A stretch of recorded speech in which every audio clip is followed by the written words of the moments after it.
ब्रह्ममुरारिसुरार्चितलिङ्गं निर्मलभासितशोभितलिङ्गम् जन्मजदुःखविनाशकलिङ्गं तत्प्रणमामि सदा शिवलिङ्गम्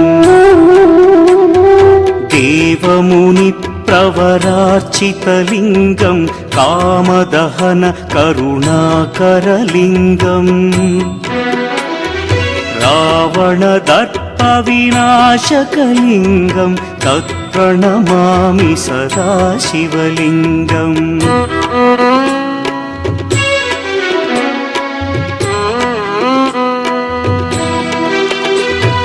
सर्वसुगन्धसुलेपितलिङ्गं बुद्धिविवर्धनकारणलिङ्गं सिद्धसुरासुरवन्द्यं